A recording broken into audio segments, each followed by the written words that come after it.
Last Alien Dies. Written by Savage Tempest.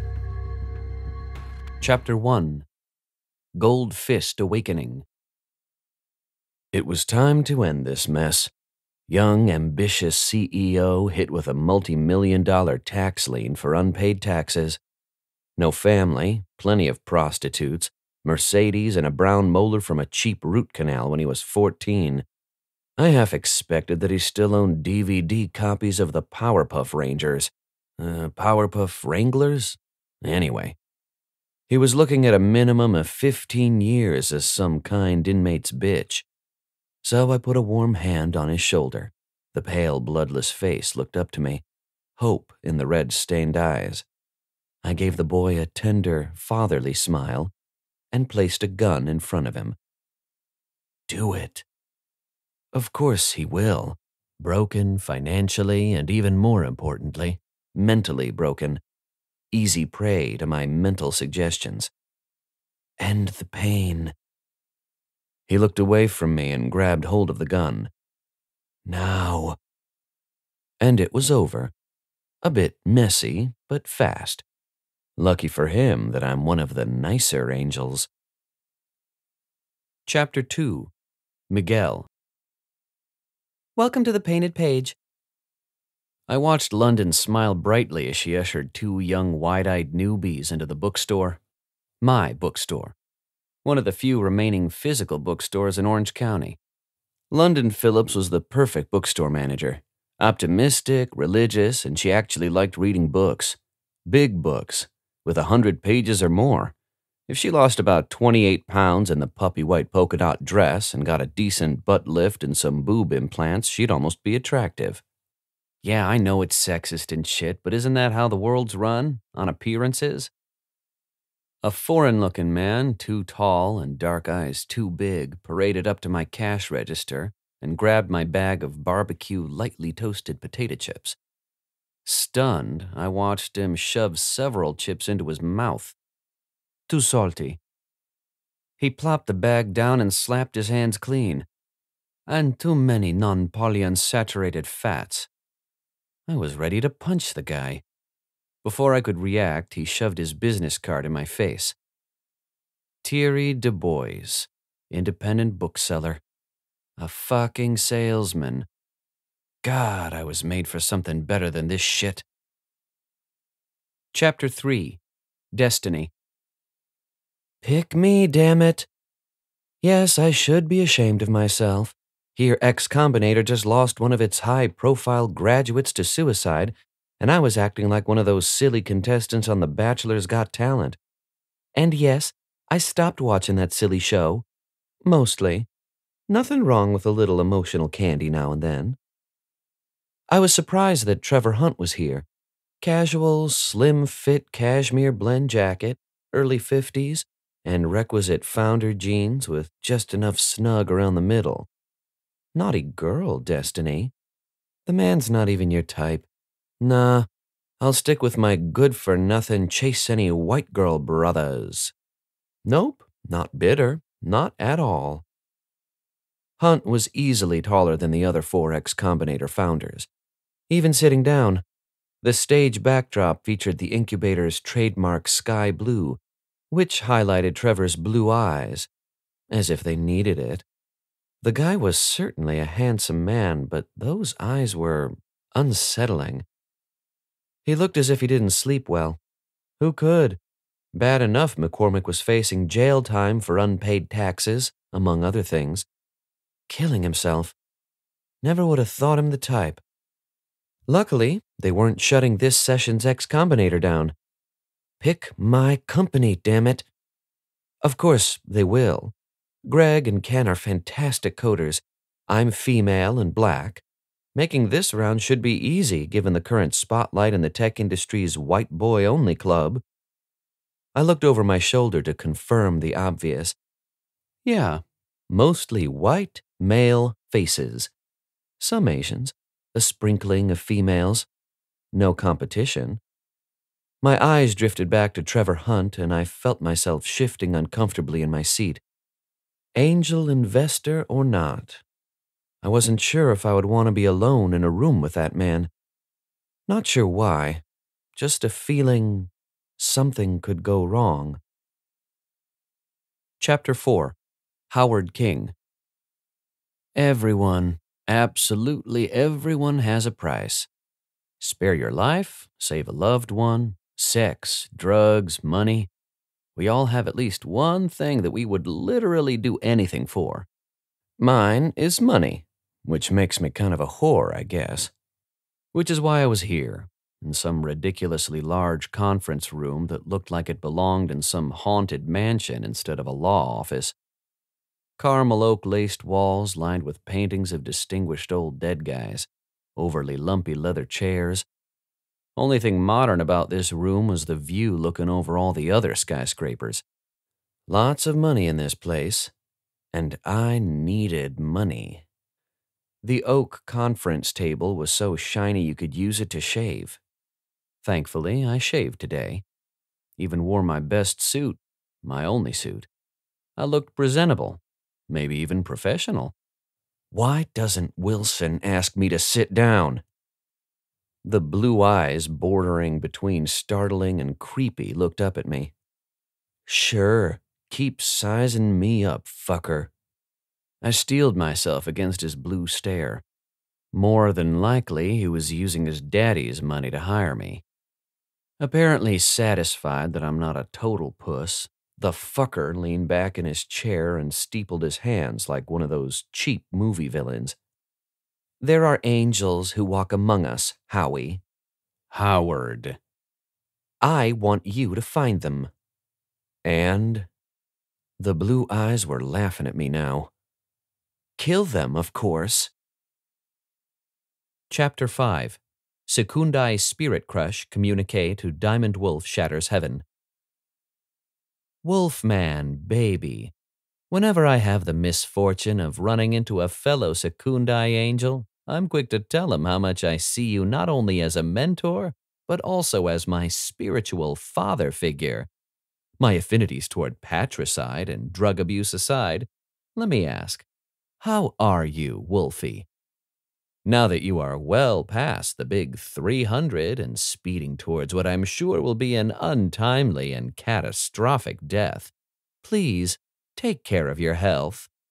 There are some malcontent secundai bitching about archangels, even though I'm quick to argue that you and your fellow elite angels have been good to us and are no more harmful than a used napkin.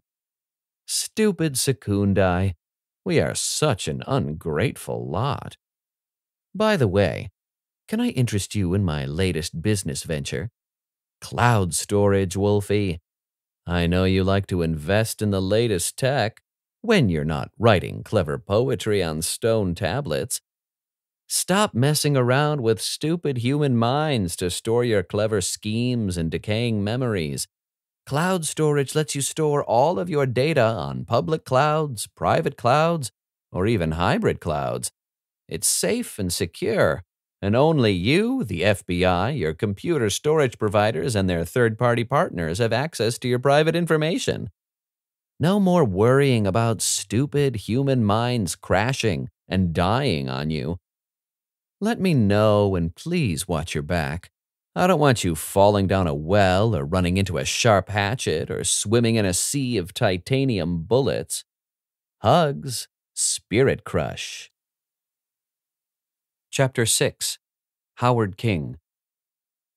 Murder? Of course, I would do practically anything for money, even hunt down non-existent angels. But kill?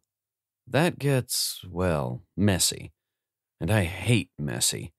Relationships, jobs, never could stand crooked angles. I smiled at Wilson anyway. Got a wooden stake I can borrow? Nah, silly, that's for vampires. The startling blue eyes turned serious. You can only kill an angel by cutting off its head. Thought that was only for Highlanders. Wilson's pink, puffy lips lost their smile. Highlander what? Immortals with swords and fake Scottish accents. About as real as me killing anyone for you. angels or otherwise. Wilson leaned back into what I was sure was a real leather chair and smiled at me, as if he was waiting for the punchline. Sorry, I don't kill. Really? He made a show of pulling out his gold-plated smartphone. A couple of swipes, and seconds later he looked back up at me. And here my research on you and that stylishly out-of-date suit you have on says that you'll do anything for money. My gut tensed. I willed myself to breathe evenly. He's got my game nailed. Flight or fight? Wilson lifted his thick hands in mock surrender. What's it going to be, Howie? How the fuck does he know what I'm thinking? Your pupils are so large now. Clear sign. Wilson's pasty features took on a rich boy's smugness. He put his smartphone back into his pants pocket and pulled out 2 stacks of bills from his too-snug designer jacket. Eyes never leaving mine, he tossed the bills onto the conference table. I won't kill for you, Mr. Wilson. Fine. He got up from his chair and headed toward the door. Just find me that angel. I'll do the rest. The fucking door didn't even make a sound when he let it swing closed behind him. My eyes, however, were on the lovely 2 stacks of bills on the table. Chapter 7. Destiny. 10 minutes. That's all you get at X Combinator. 10 minutes to convince the gods that they should pick your little team out of the 500 other startups so you can join their prestigious little incubator. 10 minutes to pitch an idea you've worked 8 months on. 10 minutes to get shot down. Fair? It isn't. How can you possibly tell if someone is the next Zuckerberg in 10 damn minutes? We don't expect you to be the next Zuckerberg. Trevor Hunt's blue eyes targeted me, and I flinched, hating myself for being so transparent. Stop it, girl. The man probably says that to all the interviewees. What we do expect, Trevor continued, is for founders to be open-minded. Trevor smiled, and I had to admit, it was a pretty smile. But his 2 X Combinator partners looked preoccupied. Bored? Knew we should have interviewed on day 1, but all of the slots were taken. Guess everyone's reading the same Combinator blogs. You've got to turn this around, girl. Greg and Ken are depending on you. Say something. Only 2 of you are coders. Trevor wasn't smiling anymore. Destiny is the brains. Ken's voice was steady, relaxed. The vision of the team. She tells us what to do, and we execute. Greg didn't come off as smoothly as Ken, but I still loved him for trying. Trevor and his 2 fellow gods, however, were staring at me. The guys are giving me too much credit. I came up with this crazy idea that there should be an app where you can swipe left, and it will summarize any website's terms of service into 10 bullet points. I tried to ignore Trevor's tapping his fingers on the desk, meaning he was growing impatient or bored. My strength is product innovation. My focus will be on growth, while Greg and Ken build out the product. Trevor glanced at his smartwatch. Fuck. This wouldn't be the first time X Combinator chose a startup where one of the founders doesn't code. Trevor's blue eyes lost some of their steel for a moment, and all 3 gods smiled upon us. Chapter 8. Secundai Ice Dragon Communique to Spirit Crush. Spirit Crush. I will not bore you with frivolous praise or flattery over your highly unexpected success of installing America's latest puppet president. Obviously, you are truly smarter than your mentor Diamond Wolf, and a lot less verbose despite what so many angels say to the contrary. To further distance yourself from your mentor, you have wisely chosen to wear Brioni suits instead of flowing Scarlett O'Hara gowns. Though between you and me, I can absolutely picture you in a crimson department store knockoff designer miniskirt. You have the legs for it. Now to the point of my friendly communique. The trap is set. Lord Molten Crutch is here. I am far too modest to boast about how easy it was to sucker the dim-witted Archangel to returning to the Americas. The poor angel couldn't resist capturing an augmented reality startup that might rival Goldie's little venture. Speaking of Gold Fist and scum buckets, I hope you can handle him. To his credit, he's the suspicious type, which has probably saved him from a long overdue death.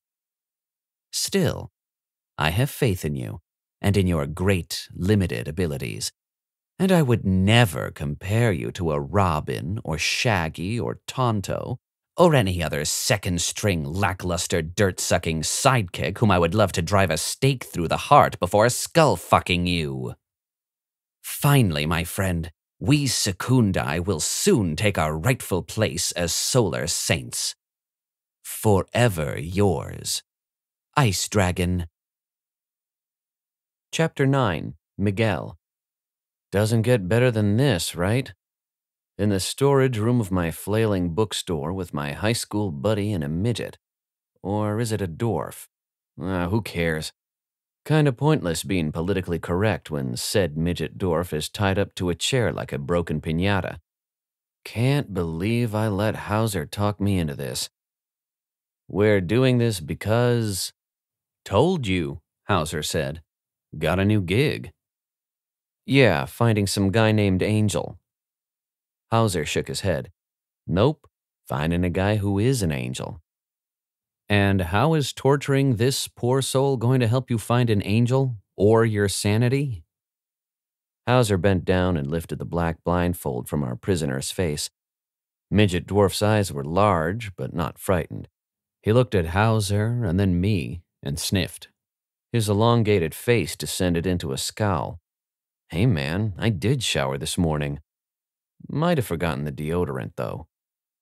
I assume these leather masks are to hide our secret identities and not some secret fetish you've been hiding from me. Midget Dwarf smiled. Think that's funny, big man? Hauser moved away from Midget Dwarf and gently poured a glass of sparkling water. You look thirsty. Want some water? Hauser positioned the glass an inch from the Midget Dwarf's face and then placed it on a high bookshelf. Help yourself, if you can reach it. Gotta admit it, when it comes to torture and taking advantage of women on the rebound, Hauser has got the skills. Chapter 10. Goldfist Awakening Communique to Diamond Wolf Shatters Heaven. Lord Diamond Wolf, I have joyous news, my dear, dear friend. However, I know that you prefer your news and discourse to be as long and as meandering as a public radio news interview, so I will first tell you about another matter of great import. One word, Secundii trash. Yes, my friend, I know that this is 2 words, but I'm playing to your great love of oratory speech and verbosity. Truly, you are a master and not a mistress, despite the crude innuendos of Secundi's spittle and your penchant for lush, flamboyant feminine robes. Only an archangel with your sophistication and strong mind can make a Liberace gown seem almost manly. Enough of my all-too-obvious flattery. Events are unfolding that lead me to believe there could be a Secundii uprising in our midst. Do I have any empirical evidence to back up such an audacious claim? Only my angelic intuition, and the fact that there hasn't been an assassination attempt on my life in years. As you well know, the Secundii are by their very nature a jealous and ungrateful lot. Most of them are short on brains, but few of them are short on ambition. I fear your disciple, Candy Crush, might be involved in these plots against us. You might wrongly think that I would like nothing more than to see your ghost white body roasting over a deliciously fiery pit of brimstone. while dozens of humans hurl pineapples and dried banana chips at you, all the while singing Gershwin and manga show tunes. Or that I might give my right arm to have your noble head removed, then embalmed with battery fluid and thrown down a bowling ball lane like a well-oiled turnip. You do me little justice, dear friend. Still, I do hope that you will heed my warning. As for my good news, a human female has once again caught my divine attention. True, a multitude of women have graced my sheets over the eons, but as you well know, angels can only impregnate once every 4 decades or so. The chosen one has to be special. And this one truly is. She is, one might say, my destiny. Chapter 11. Secundii Ice Dragon. 3 Secundii angels against 1 pitiful old archangel. Not bad odds. Half Moon has adequate combat skills and enough intelligence to wrongly hope that he's smarter than me. Spirit Crush, metallic gray suit way too tight, is on a higher level, making him extremely more useful and more dangerous. Ice Dragon, baby, can we get this, what I'm sure will be a wonderfully enlightening meeting, started? Next time, though, send me the text message version, so we're not forced to look at each other. Spirit Crush's politician staccato voice made me want to kill him on the spot. But I needed him, at least until we destroyed Molten Crutch. So I rose from behind my new European Renaissance desk and smiled at my fellow conspirators. Each of us is a good 74 inches, making us slightly taller than most of our Archangel overlords. Hubris aside, objectively, I would have to say that I'm definitely more handsome than Half Moon and Spirit Crush, and probably better endowed. We strike in 72 hours, dear angels. I swiped a hand over my desk and a prism of colors jetted into the air, coalescing into a holographic image of Washington, D.C. I held my index finger on the glowing image and zoomed into Street View. Doesn't it make sense that we should meet in person to settle all details and doubts? To their credit, Half Moon and Spirit Crush managed to keep their faces neutral. But I know that they were impressed. High-end augmented reality furniture is still quite rare. I could almost hear Crush's stilted brain slowly making the connection between this wonderful technology and Rodney Hatmaker. Yes, I stole that human AR genius right from under you, didn't I? Plus, I said, secret communiques and even text messages can be hacked. I winked at Spirit Crush, who ignored me and dutifully kept his eyes on the floating image of DC. I pointed to a glowing red star in the hologram. Crutch will be meeting with my AR startup founders here. I'll have a minion waiter shoot him. Driving him out the back door, since he'll assume the front door would be too risky. Spirit Crush had his smartphone out again. More GIFs, no doubt. Half Moon and his military cadre will be waiting for him. What about Molten's God Killer? I suppressed the urge to slam Spirit Crush's face into my desk. No such animal. Lies that our Archangel overlords tell us to keep us in our place. Half Moon and Spirit Crush exchanged looks. Crush, of course, was the one to speak up first. Maybe, maybe not. Spirit Crush flashed his slick politician smile, then diplomatically returned his attention to his phone. I think Spirit Crush, and I would like to know what your real game is. I smiled innocently. Destroy our Archangel overlords. I thought that was obvious. Half Moon pointed a fat finger at me. We're not stupid, Ice Drag Queen. Ice Dragon. I held up my hands in mock surrender. I'm also having my minions attack the NASDAQ. We'll make millions and be rid of our wretched overlords. What about the law? Spirit Crush looked up from his smartphone. Half Moon, evil blue eyes expectant, looked at me too. I offered the fools a wicked smile. We'll make our own. Chapter 12. Destiny. Hemingway on the beach, Lolita, My Fair Lady. So impressive, these cocktail names. But the only thing that really screamed uber trendy about this restaurant was the prices. And the candelabras on the table with real lit candles, the obsequious waiters bowing at anyone breathing, and the view overlooking downtown, like a city made up of star clusters. It was overwhelming, just like Trevor Hunt. The two bright blue eyes smiled at me from across the table. He's flirting with me. Mr. X-Combinator Trevor Hunt is actually flirting with me. Easy, girl. He probably flirts with everyone, even dogs. And he's definitely not your type. I keep saying that. I mean, yes, occasionally you have an older guy who's sexy. Wrong train of thought, girl. Where the hell are Ken and Greg anyway? I'm afraid your fellows won't be joining us for dinner. How does he do that? Like he knows what I'm thinking.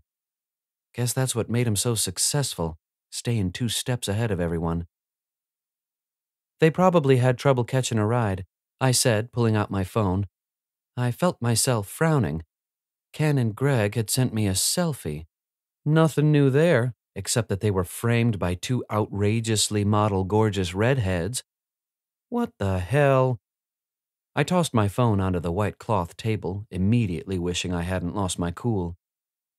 Be happy for them, Destiny. Trevor offered me a paternal smile. Got a text from the boys about 30 minutes ago that they got sidetracked with some coding bugs. Trevor put his hand on mine. I immediately slid my hand from underneath his. Politely.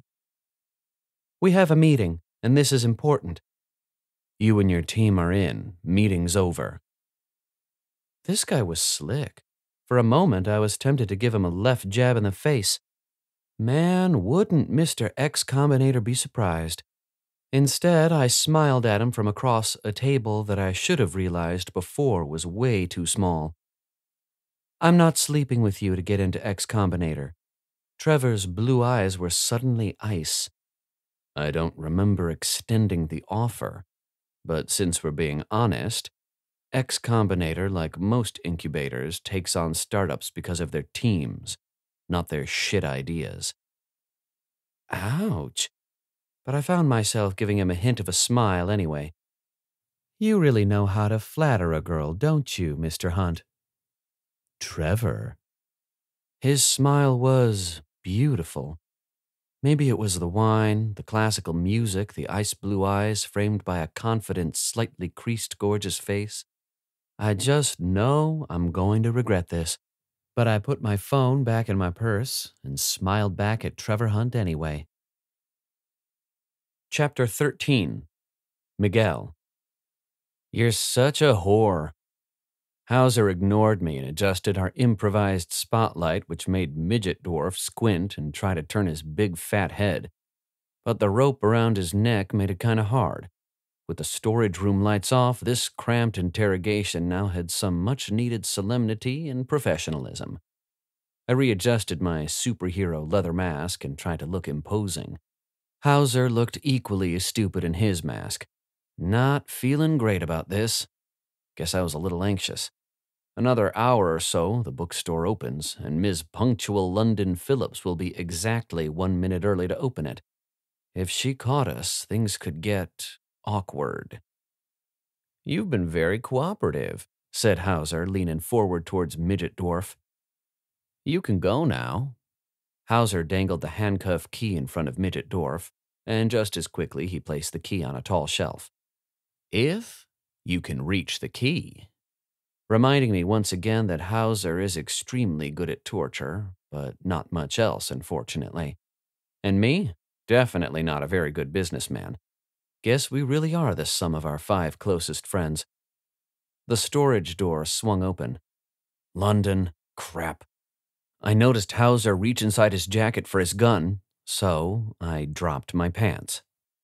Everyone froze. London, Midget Dwarf, Hauser. "London," I said. "A little party here, sorry. Thought we had an hour still." Poor London's face turned 50 shades of white. "I thought you were straight." "I am." Pants still pooled around my ankles, I shuffled toward Midget Dwarf. He struggled fiercely but couldn't scream thanks to the ball gag attached firmly to his mouth. I wriggled my hips at him suggestively. He struggled for his life, which is kind of an insult since I was wearing clean underwear. Well, they were clean yesterday.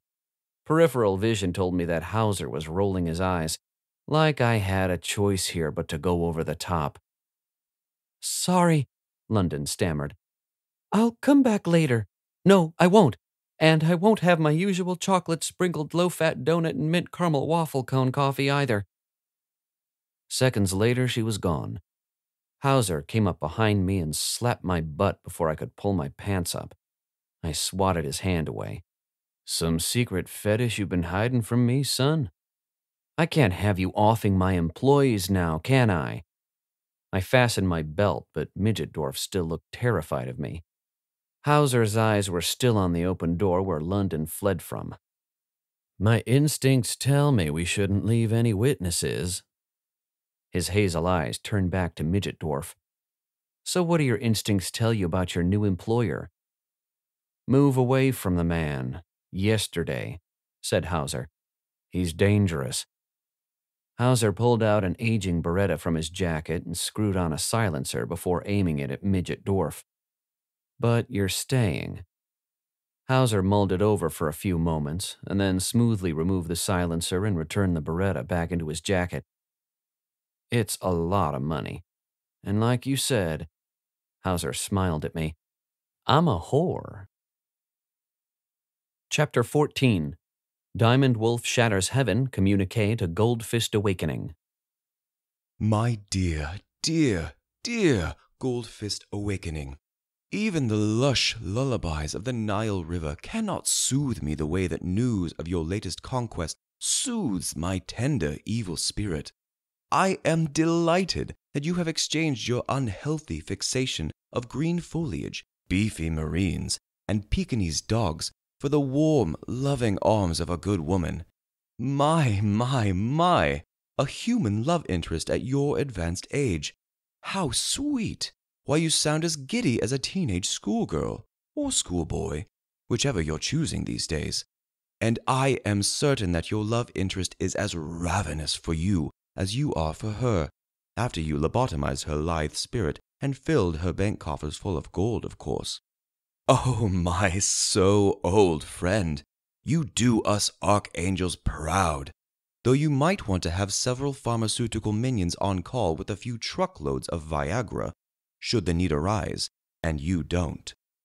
As far as your concern of a Secundii insurgents, why, that is about as likely as a single white male living in the jungle, teaching himself how to read and beating up a big old ape without even using sunscreen or a loincloth.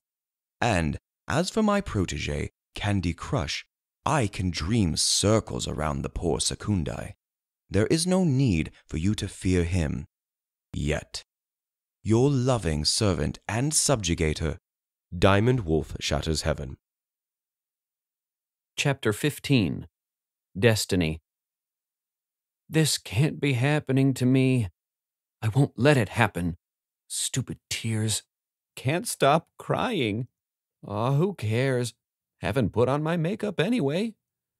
I took a deep breath before forcing myself up from the toilet bowl. Thankfully, I actually cleaned it on Friday. You're being paranoid, girl. You can't tell that you're pregnant in 2 days? Stupid. How could you fuck Trevor on the first date? Hell, it wasn't even a date. More of a setup. And not using protection. What was I thinking? Obviously, I wasn't. Won't make that mistake again, even if it means getting kicked out of X Combinator. You're supposed to be better than this. You are better than this. And you will make a difference in this world, and not towing around the child of a man you don't even like. I reached for my toothbrush, pleased that my hands were finally steady. I'm not really pregnant. It was just something that I ate at that overpriced restaurant. And even if I am, there's no law that says I have to stay that way. Chapter 16. Howard King. Angel Hunter. I would be a level 1 angel hunter if I decided to sign up. Which would be a big if. But the 10 grand that Wilson passed me just for interrogating that midget makes it a definite maybe. Level 1s are called primes, trainees basically. But I couldn't pin old creepy Blue Eyes down on how many levels there are in this secret organization. Not a good sign, especially since I have a knack for figuring out the truth. Wilson, though, seems to have a knack for dodging the truth. The metal door slid open all silent-like, and I followed Wilson into an adequately sized room that reminded me of a submarine despite its ample width. Ribbed metal walls, 5 cheesy metallic desks, and blue neon-themed lighting, which looked cool, but must be hard on the eyes after a while. 5 people dressed in black occupied the desks. No one bothered looking up from their laptops. Guess they knew we were coming. The place probably has cameras, even in the bathrooms. Creepy. Just like Wilson. Wilson guided me over to a big window that stretched almost from the floor to the ceiling, offering an impressive view of the big hall below. And this could all be mine? Wilson looked at me like he was trying to read my mind. Then he smiled. No, Howie. This is operations, one of many Angel Hunter tactical cells. My friends call me Howard. What do your friends call you, assuming you have any? The creepy blue eyes stared at me. Aren't you more curious as to why I want to bring you into my little organization? Honestly? I smiled back at Wilson. I don't give a fuck. You're not going to tell me the truth anyway, so my only question is, how much am I worth to you? Careful, Howie. Wilson's eyes turned predatory. I'm not into guys, but you keep talking dirty like that and I'll have to make an exception. Nice attempt at trying to unsettle me, but I wasn't biting. How much do I get paid, and what exactly do I have to do? Nothing. Except...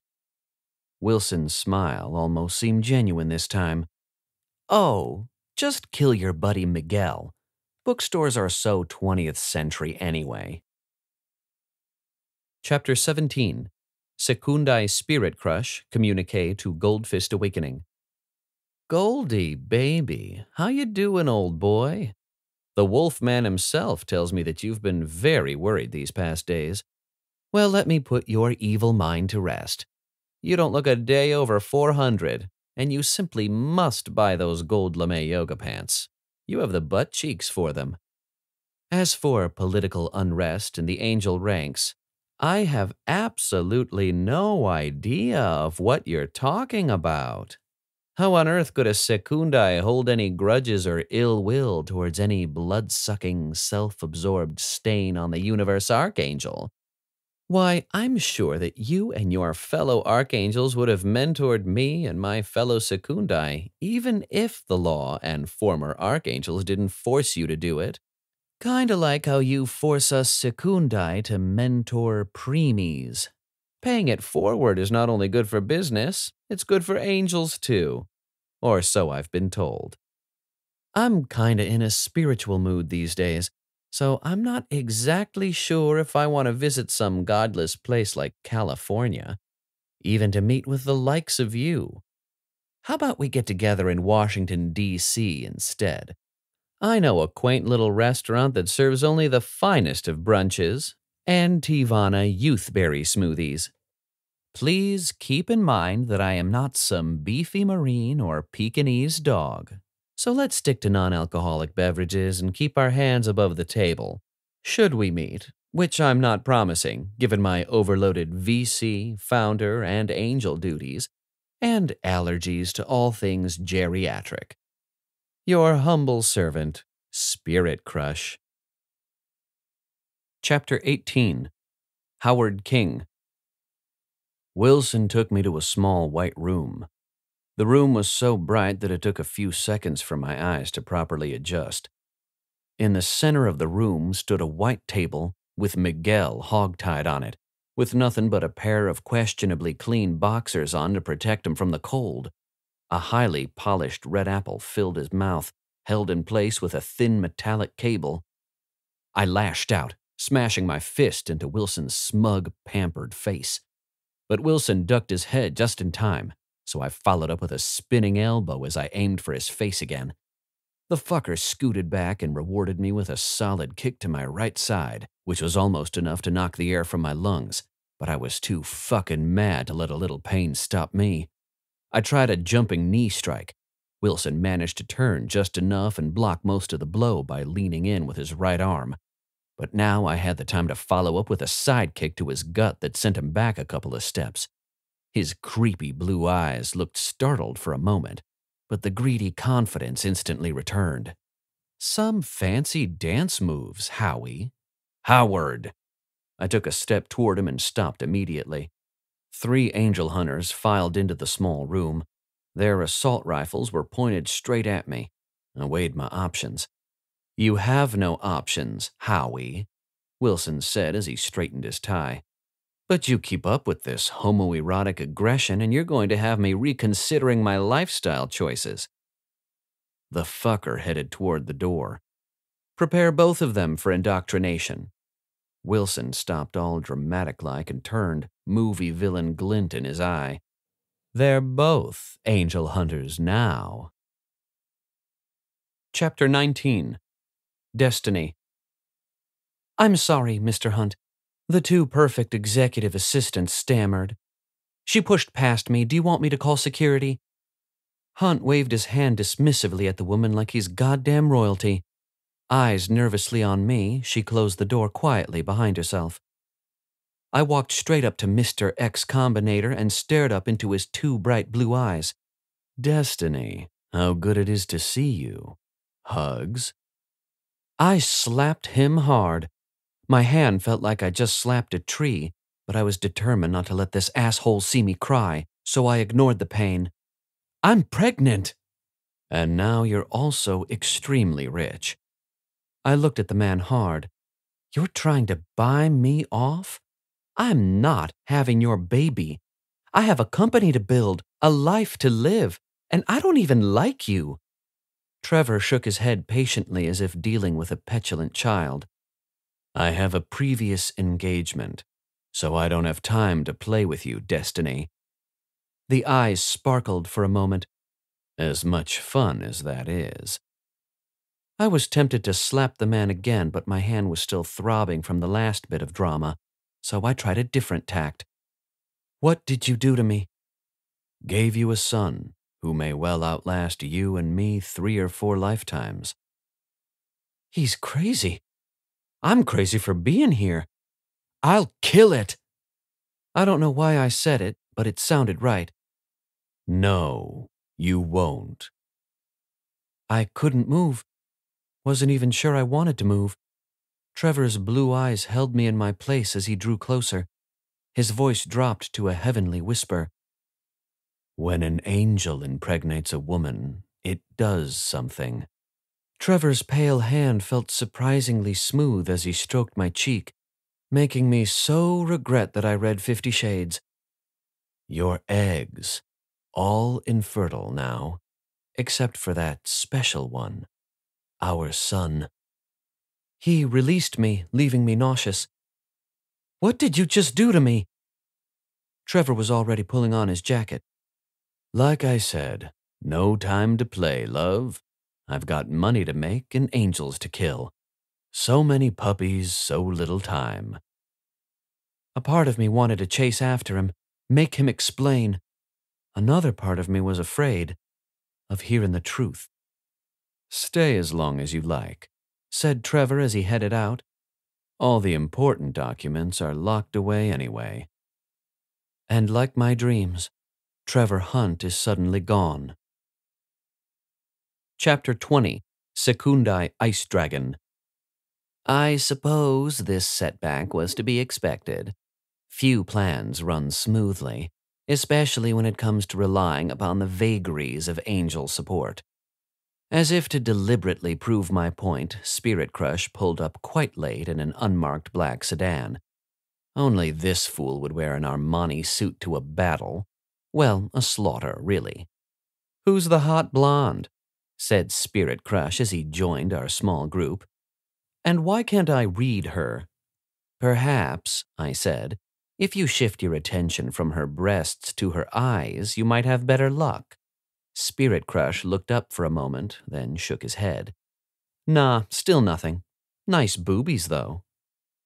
"Are all of your friends this disgusting, Ice Dragon?" Esperanza's voice sounded like delicate wind chimes, one of her many weapons, I reminded myself. "I'm even better in bed." Esperanza rolled her heavenly green eyes, then focused her pout on me. "We're wasting time. We can't let the Archangel get away." I gave the bitch my back. I'm the one running this show. "He's not getting away, dear." "Half Moon." "My men are tracking him as we speak." Esperanza laughed. "You mean the two that didn't get cut down by Molten Crutch?" Half Moon pointed a fat finger at Esperanza. "Watch your tone of voice, or—" With blinding speed, Half Moon backhanded Spirit Crush, leaving Half Moon looking confused and Spirit Crush wiping blood from his busted lip. So easy to manipulate these fools. Almost as easy as manipulating human slugs. I ran a finger over a small scar on my cheek, courtesy of tonight's brief fight with Molten. It should have faded away by now. Interesting, but surely no cause for worry. Hands on her tempting hips like some cheap cartoon villainess, Esperanza smiled at Spirit Crush. "Would you like a taste of this too?" Eyes on Esperanza, Spirit Crush pulled out an embroidered handkerchief and wiped the blood from his lips. "You're Enough." I walked towards the black sedan. It's time to continue the hunt. Chapter 21. Lord Molten Crutch. Fucking hell. Should have known nothing good would come from coming to America. I'm going to die here. In Washington fucking D.C. of all places. Fuck. I still had a good 40 years left, at least. Still, the shadows in this alley should keep me hidden. For a little bit, maybe. Need to catch my breath. Running, like some human criminal. Goldie warned me that some scumbag angels might turn against me. Then again, he also warned me that investing in a company that delivered movies by mail might be a big mistake. Missed out on a big payout on that one, I did. A noise just outside of the alley. Footsteps. I took several long, deep breaths to assess my situation. Typical American dark alley with supersized rectangular trash bins sporadically lining dirty building walls. The fucking putrid smell should mask my scent a little. 10, 15 bullets, mostly in the chest. Sting like fucking hell, but they'll heal. Would heal if I had the time. Nice mess here, Molten. 3 angels chasing you, and you leaving your god killer across the fucking pond. Still, an archangel should be able to take down 3 secundii and live. Their initial strike was good, though. My cadre was outflanked by 2 of their squads, and the 3rd cut off any retreat. There was nowhere to go but right through the 3 secundii scumbags, and we did. My men died, but at least they were seasoned enough to take out all 3 squads, with a little bit of help from yours truly. But before I could strike down that whelp secundii ice drag queen, I was attacked, psionically, which means the angel fuckers actually enlisted a... More footsteps, closer, not moving purposefully, stumbling. A tall shadow was wobbling too closely to the edge of the alley. I pulled him into the alley with one quick fluid motion. Even wounded, it was easy to pin the poor soul high against the building wall. My free hand covered his mouth. The dark, all too human eyes betrayed drunken terror, making me feel good, more natural. The hunter instead of prey. Chapter 22. Secundii Ice Dragon. Oh, Molten, come out and play. I nodded at Half Moon, who then signaled his 2 remaining men to go into the dark alley. Hopefully, the fools wouldn't fire until they had to. We already brought enough attention to ourselves with the initial strike at the restaurant. Human law enforcement do tend to get upset when you shoot up one of their restaurants frequented by politicians and other assorted buffoons. Molten Crutch had done a respectable job of masking his scent, but Esperanza has a psychic tag on him, so it was easy to track him here. Wonder why she chose to stay in the car. Probably for the best. She's too damn distracting anyway. Our prey would make his last stand here. Spirit Crush should have the other side of the alley covered by now. I sniffed the night air. Fresh blood. Nice. But human. Half Moon's men are almost as worthless as he is. It will be a pleasure to one day remove his fat head from his so unnoble angelic neck. Never strike down a fellow angel my ass. Nothing wrong with getting your hands dirty. The Solar Saints have been run by a bunch of timid fools. Angels were meant to conquer humans, not stand in their shadows and manipulate them. I pulled my titanium-laced sword from its scabbard and held it up to the moonlight. Perfect. Its balance, its crescent moon shape. So sweet, and the only sure way of killing an angel. Half Moon followed me into the dark alley. Our eyes had more than enough time to adjust to the dark shadows playing before us. And there, struggling to get up from his knees, was soon-to-be-dead Molten Crutch. We moved closer until we were hit by a floodlight from above. A dark figure leapt from a second-story rooftop, rolled adeptly, and sprung to his feet, effectively blocking us from our prey. Gold Fist Awakening, looking actually pretty impressive in a black leather S&M getup.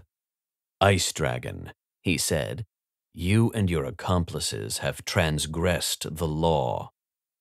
Transgressed? I couldn't help but laugh. What, are we still in biblical times? Goldie's steel blue eyes didn't waver. I can see why he's lived this long. "My sentence is death." "Absolutely. Yours." I was slicing at the Archangel at the speed of thought. Midsection, left flank. Goldfist, however, miraculously managed to sidestep each attack. I feinted to the right and arced my sword toward his exposed neck. He stopped my sword breaths away from his throat by sandwiching my blade between his 2 palms, just like a silly kung fu movie. Impossible! Goldfist released my sword as a barrage of Half Moon's bullets drove him back. I lowered my sword. "Time to die, Goldie. We'll give you a head start since we still have to deal with your buddy Crutch." I was secretly hoping that this fool Half Moon wouldn't run out of bullets when I noticed that Goldfist was wearing wristbands reminiscent of that silly Amazonian princess. Or is it Princess Warrior? Incredible. The bands were actually glowing. Gold. "I don't need your help, Goldfist." Molten Crutch, legs a bit wobbly, had made it back to his feet. "Shut up, Molten, and act pretty." Goldfist's eyes were glowing gold, but not as brightly as his wristbands. "God Killer?" Goldfist flicked his wrists at me. I instinctively ducked. A stream of gold light shards slammed through Half Moon, who was unlucky enough to be standing behind me. The angel didn't even have time to scream. Where was Spirit Crush? He should be helping us, and Esperanza too, damn her. I refused to let my dreams of angelic omnipotence die this way. I leapt forward, lifting my sword over my head simultaneously. Goldfist smashed his wristbands together, creating a blinding gold whirlwind. I couldn't see, causing me to lose my balance and miss Goldfist's head by inches. I heard my sword hit the ground. I instinctively reached out for it, but a strong hand pulled me to my feet and spun me right into Molten Crutch. Pain, exquisite pain, but it's my pain. I looked down. Molten had impaled me on my own sword. Molten let me drop. I gasped for breath. I could barely look up. I wanted to say that, no, this can't be happening, but that would sound too B-movie. Shit. I think the bastard even pierced my heart. I felt lightheaded. Using my head for leverage, Molten pulled the sword from my chest. Not much came out. I was healing already, but hell, that hurt. Then I looked up, and a smiling Molten Crutch and my bloodied sword slicing toward my neck is the last thing I see. Chapter 23, Goldfist Awakening. I'll be sure to tell your mentor about how you so actively saved the day. Spirit Crush looked up from his cell phone and flashed me a politician's smile. Hey, you said all I had to do was stay out of the way. I stayed out of the way and let you senior citizens take care of business. I mean, warriors. I looked down upon the Secundai, kicking back so casually on what's probably an outrageously expensive sofa. The entire loft is overly expensive, but of course I was in a hurry to rent thanks to Ice Dragon's clever machinations. I looked up at the two-blind ceilings, then past the man-sized windows and into the night. Two-story building, only one direct entrance to this floor. We should be relatively safe. Molten Crutch was resting in the bedroom, which made me smile to think how much the bitch will squirm when he finds out that he's been sleeping in my bed. Still, it was taking him too long to recover. I wonder where all of his energy went. I turned back to Spirit Crush's watchful eyes.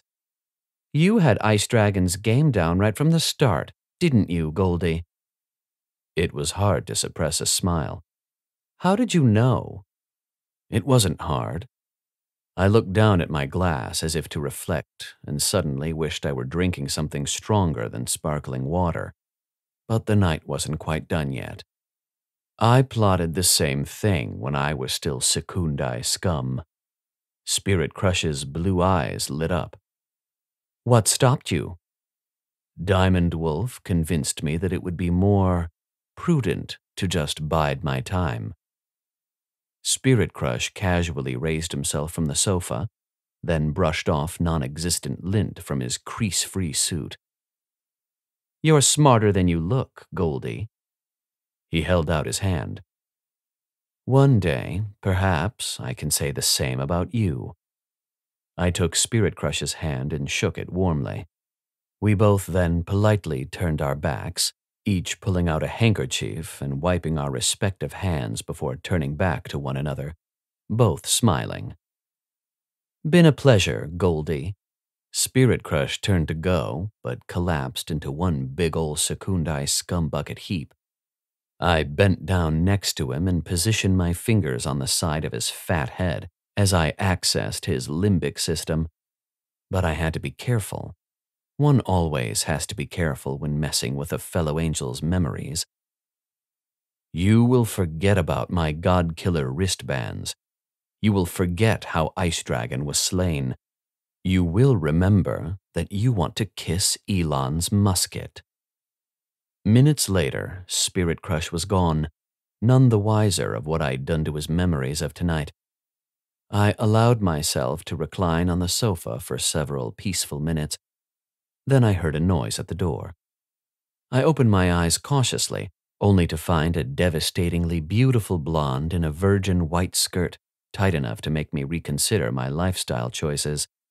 Her green eyes looked hungry. I was wondering when you'd show up, I said. Vampire. I publish a new audiobook every 3 to 5 weeks, so consider subscribing. And if you're subscribed already, thanks for supporting this channel. Book 2, Last Alien Burns. Written by me, Savage Tempest. Chapter 1, Goldfish Awakening. And there she stood, at my doorway, heart-shaped lips pouting. A siren and blonde love goddess rolled into one succulent, overly perfumed vampire. A hungry one, naturally. Manners, if not prudence, beckoned me to rise from this oh-so-comfortable tea-brown leather sofa. But that might suggest concern. She moved closer. The green eyes were mesmerizing. "Ooh, that tickles," I said. "Do it again." The vampire frowned.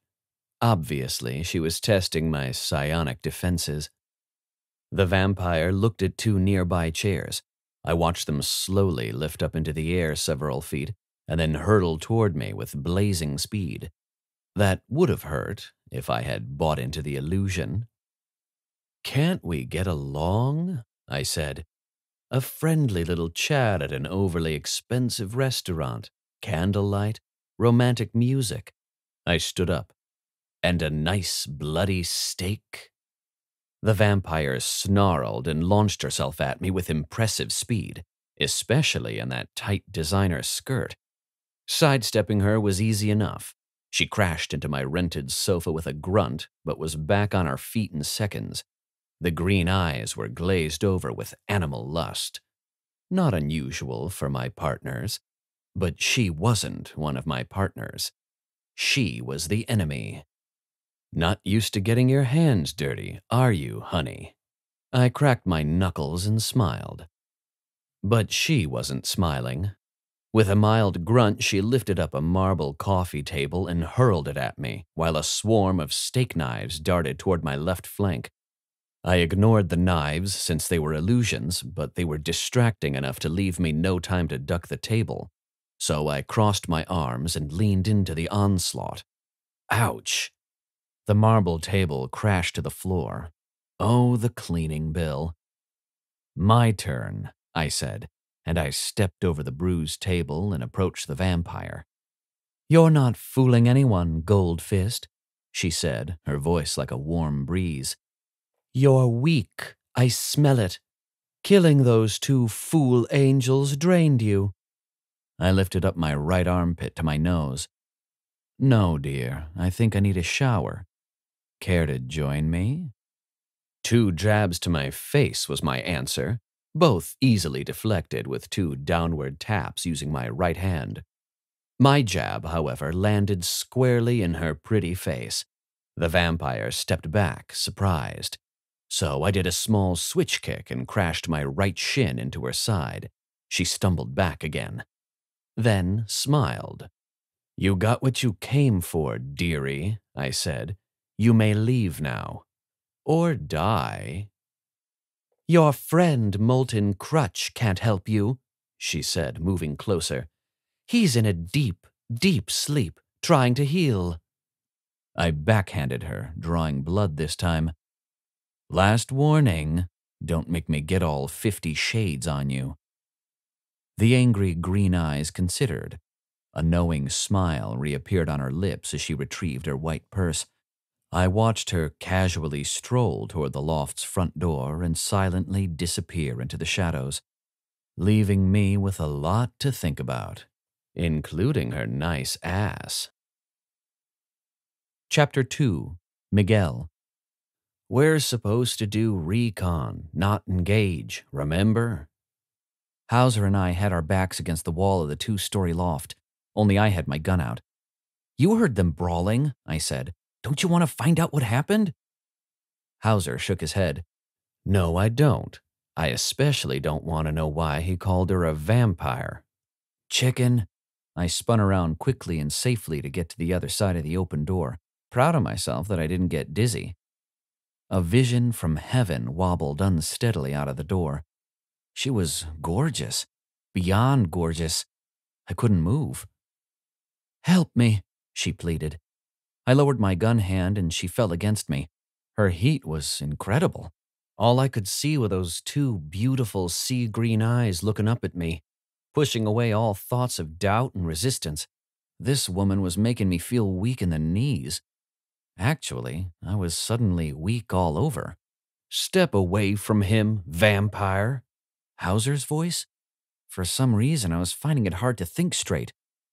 You're rude, she said to Hauser, but then those beautiful green eyes were back on me. Kill him for me, Miguel. Energy returned to me as I lifted my gun and pointed it at Hauser, who for some insane reason was pointing his weapon at this poor creature. What was the man thinking? He needed to be stopped. He needed to be killed. What? I'm not killing Hauser. But I felt my middle finger squeezing the trigger anyway. 3 rounds went off. The woman screamed and fell back into the doorway. From a distance, I heard my gun hit the pavement. Our handler, Trennan Orion, walked out of the darkness, gun still raised. Get your buddy and let's go. I felt Hauser grab me roughly by the shoulder and pull me into the darkness. I wanted to stay. I wanted to see if she was okay. Soon, all 3 of us were running back to the unmarked van, where we had been eavesdropping on the dude who took out 2 suspected angels. I felt empty, but stronger, and lucky that I was still alive. Chapter 3. Lord Molten Crutch. Fucking hell. Tonight keeps getting worse and worse. I stupidly fell into a trap, lost a squad of good mercenaries, 15 bullets to the chest, and I wake up naked in Goldie's bed. Fuck. We should go after her, I said, entering the main room in only a towel. Goldfist was on his knees readjusting what I guessed was an expensive marble coffee table. His evil blue eyes looked up at me for a moment and rested too long on the bullet holes still marring my furry chest.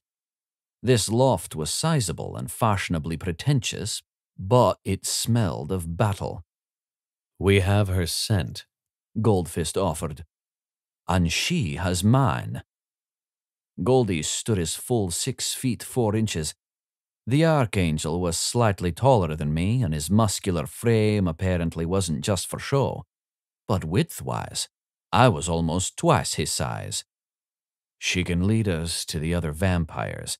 Then we can implement extermination procedures. Like you did tonight? I asked innocently. But Goldie wasn't biting. Instead, he summoned up a disappointed sigh and gestured to the front door. Go ahead, Molten. Chase after her and ravage her with your mighty sword. But I doubt that you're up for it, old friend. Tell me, why is it taking you so long to heal? I knew why, but I wasn't going to give this Archangel anything else to hold over me. Granted, any secundii insurgency must be put down, and it's not every day a mighty knight, that's me, gets the chance to rescue a damsel in distress. That would be you. Metaphorically speaking, of course. I will not be in your debt, Goldfist. Name your price. Goldie's blue eyes glowed brighter. What happened to you in the alley before Ice Dragon attacked you? Is that your price? Definitely not my price. Goldie let his gaze drop down to my towel. But don't worry, Molten. I'm sure we can come up with some way for you to repay me. Chapter 4. Kyle. Haunted. That's how I would describe the black eyes looking back at me. Heavy bags underneath those eyes, and my face was the color of a cadaver. I needed some rest and a shave. Might even call in sick for work. My nightmare from last night was still simmering in my head. A part of me knew it wasn't really a nightmare. It was real. I was attacked by something not quite human, which proves just how drunk I was. Stupid social media conference after party. Even dumber of me to go to a bar afterwards. At least, I think I did. When I left the bar, I was attacked by a man. A big giant of a man, but definitely human. At least on the outside. He didn't beat me up, didn't take my wallet. He actually gave me something. A gift, he called it. I closed my eyes and simply stood in front of my bathroom mirror, using the sink for support. I lifted my hands toward my face and tried desperately to stop them from shaking. Thankfully, it worked. I suddenly felt stronger. Stronger even than when I was back in my early 20s. Honestly, I didn't know what was happening to me. What I did know was that I wanted to hurt someone. Anyone. Badly. Chapter 5. Diamond Wolf Shatters Heaven Communique to Goldfist Awakening. My dear, dear, dear Goldfist Awakening, gentle frozen winds welcome my exposed, perfect porcelain features as I breathe in the chilled beauty of the Swiss Alps. I look down from my luxury snow-covered cottage and see a perfect blanket of white, but underneath the firm white powder I know lies filthy, abhorrent dirt, festering and waiting, green with greedy envy. Which brings us to you, my old friend. Let me commend you for your recent and unexpected victories. Truly, you are an archangel to be reckoned with, despite what so many angels say behind your back. And though it grieves my poor black heart to say so, I must admit that you were correct about the Secundii insurrection, and I, alas, was wrong. Sadly, I was also wrong about hesitating to invest in cryptocurrency, and I was so very, very wrong about you looking good in tie harem pants with the black ankle straps. My apologies, dear friend. You were right, of course, to erase all memory of your god-killer from Spirit Crush's small mind. Hopefully you did not do too much tampering since, as you well know, Crush is my protege and eventual replacement. Speaking of which, we are both relatively close in years, if not divine sophistication and wit. Is it not past time for you to start grooming your replacement as well? Sadly, you and I cannot live forever. Although it grieves me to my deepest core to fantasize about your deliciously horrific, tragic death, we must be pragmatic and accept our divine fates. The Solar Saint angels must continue. The law must be passed on. Even though, by some wondrous miracle and tragic twist of fate, you shall soon sire another angel, I hesitate to even suggest that you are far, far past your prime. Undoubtedly, this bundle of joy will be your last. So please find a protege whom you do not want to kill on sight, and guide him, like I guide my dear Secundii scumbag, Spirit Crush. As for that vampire, honestly, I thought the vermin were made-up stories told to us by our now so very dead predecessors to merely frighten us. Find their nest, and destroy them. I will make certain that Spirit Crush will assist. Diamond Wolf Shatters Heaven. Chapter 6. Destiny. I used to believe in God before I joined X Combinator, before I met, admit it, girl, before you slept with Trevor Hunt. I didn't want to get up from bed. Couldn't, really, except when I felt really nauseous, which seemed like most of the time lately. Most women don't experience nausea until at least 4 weeks after pregnancy. Mine started the same week I fucked Trevor. Nothing about this pregnancy was normal. The doctor told me that I'm 5 weeks pregnant, which is impossible. It's been barely a week since I... Why did you sleep with the man, Destiny? A crazy man who thinks he's an angel. A very rich, crazy man, I reminded myself as I tried fluffing my pillow again. The doctor also said there's nothing wrong with my eggs, so there was nothing really stopping me from ending this mess. Yes, I want to be a mom, but not now. Not this way. You can have more children, girl. Trevor was just messing with your head. A shiver passed through my body as I tried not to remember what he did to me back in his office. I squeezed my eyes shut and tried blocking it out. But there was no denying it. Somehow, Trevor managed to freeze me in my place. I wanted to move away, run, but I couldn't articulate the thought as his strong hand caressed my face. Impossible. Angels can't be real, especially if God doesn't exist anymore. Chapter 7. Howard King. Strung up by the wrists with wires and wearing nothing but boxer briefs wasn't exactly my idea of career advancement in the Angel Hunters, but here I was, hidden somewhere in one of the Angel Hunters' secret lairs with Miguel strung up behind me. Wilson and football reject goon Trenton Orion observed us quietly. The Angel Hunter chief was dressed, as usual, in an expensive suit that was deliberately a touch too tight to highlight a muscular frame underneath. Football reject was still in his Black Ops jumpsuit, and his dark, fleshy face looked more pissed than usual. "Is this how you treat the good guys?" I said. Wilson took out his smartphone, glanced at it, then slipped it back into his gray jacket. "There are no good guys, Howie. Just us versus them." I wasn't exactly surprised when Wilson grabbed me by the chin. Hell, I half expected him to start laughing maniacally any minute. What did surprise me was how strong he was. "Do you think I enjoy seeing you and your bosom buddy all bruised and half naked like this, Howie?" "Is that a rhetorical question?" I managed to say.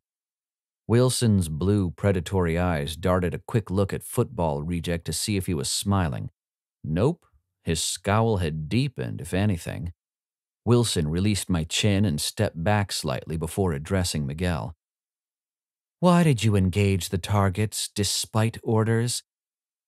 "Oh," Miguel said. "So now you're speaking to me?" Wilson smiled and then nodded at football reject. "Fuck! Football reject sucker punched me right in the gut. Man, that hurt." "That and more is what's going to happen every time you give me an answer I don't like. Understand?" Thankfully, Miguel kept his big mouth shut. "Why did you engage the secondary target?" "They were fighting, really tearing the loft up, judging by our surveillance audio." Wilson nodded. Football reject bitch slapped me. I used my tongue to quickly assess if he knocked any teeth loose. Thankfully, no. And thankfully, they weren't using glass, because that would really hurt. Not just my dental bill. Wilson's eyes lit up as he looked over at me. "I suppose we could shove some glass into your mouth." "How does he do that?" Wilson's focus was back on Miguel. "Why did you almost shoot your buddy?" I was ready for football reject's slap this time, which only made it slightly less painful. The Angel Hunter raised the beefy hand a third time, this time balling it into a fist. "She asked me to." That got all of our attention. Football reject lowered his hand. Wilson repositioned himself in front of Miguel. "Explain. Everything." Miguel shook his head as if trying to clear his thoughts. "She needed our help, but Hauser wanted to shoot her. She asked me to." "To what?" Wilson's creepy eyes remained fixed on Miguel, who was clearly struggling to remember. "To kill him." Wilson and football reject exchanged looks, which might have meant something, but I was too distracted to figure it out. For some reason, hearing Miguel say that he was about to kill me hurt, particularly since I think he would have done it if football reject didn't save us.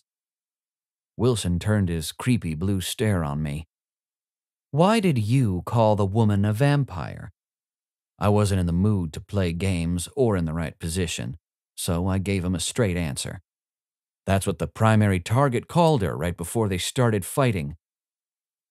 "Vampire?" Wilson and football reject exchanged looks again, but this time I was aware enough to catch the meaning. The Angel Hunters had a new enemy to worry about.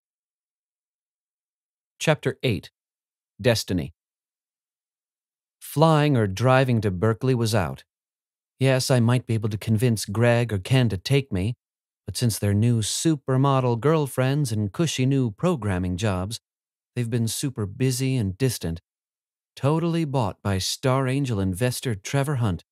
Just like me. I entered another query into the search engine. Thankful that my morning sickness hasn't been so bad the past 2 days and I could work at my desk instead of in bed. I was half tempted to check my bank account online for the 3rd time today, but I wasn't going to give Trevor the satisfaction.